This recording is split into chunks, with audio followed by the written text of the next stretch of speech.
અનુભવાત, અનુદયાત, અપરિચયાત. એકવાર અકબર અને બિરબલ વચ્ચે પ્રશ્ન થયો. અકબર મુસ્લિમ હતા, બિરબલ હિન્દુ હતા.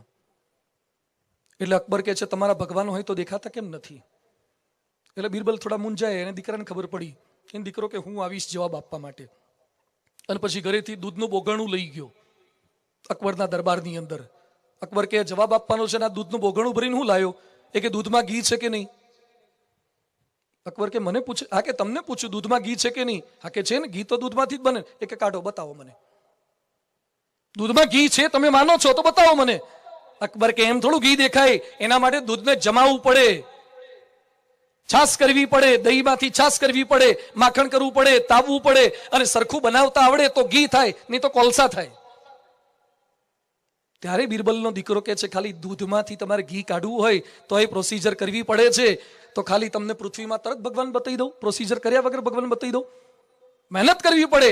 એકવાર એક વ્યક્તિ રામકૃષ્ણ પરમહંસ પાસે ગયો અને પરમહંસને કહે છે કે મેં સાંભળ્યું છે તમને મહાકાળી માતા દર્શન દે છે, ભગવાન દર્શન દે છે. હા કે દે છે ને, તો મને બતાવો ને. રામકૃષ્ણ પરમહંસ કે એક કામ કરીએ, ભગવાન પછી બતાવું, એકવાર નદીમાં નાહી આવીએ, આપણે ગંગામાં સ્નાન કરી આવીએ. રામકૃષ્ણ પરમહંસ ત્યાં લઈ ગયા. એક કામ કરીએ કે આપણે બંને સાથે ડૂબકી મારીએ, જોઈએ કોણ કેટલો જાજો સમય રહે છે. બંને ડૂબકી મારી. પેલો અંદર ગયો, રામકૃષ્ણ બહાર નીકળી ગયા અને પેલાના માથા પર વજન મૂકીને બરાબરનો દબાયો. થોડીક સેકન્ડ થઈ, પાણી પી ગયો, પરપોટા બડબડિયા બોલવા લાગ્યા અને માંડ માંડ નીકળ્યો. પછી રામકૃષ્ણ પરમહંસ કે બોલ ભગવાન જોવા જ? ના કે જે તમારે જોવા જ જો, મારે તેલ પીવા કે નથી જોવા, મારે કશું જોઈતું જ નથી.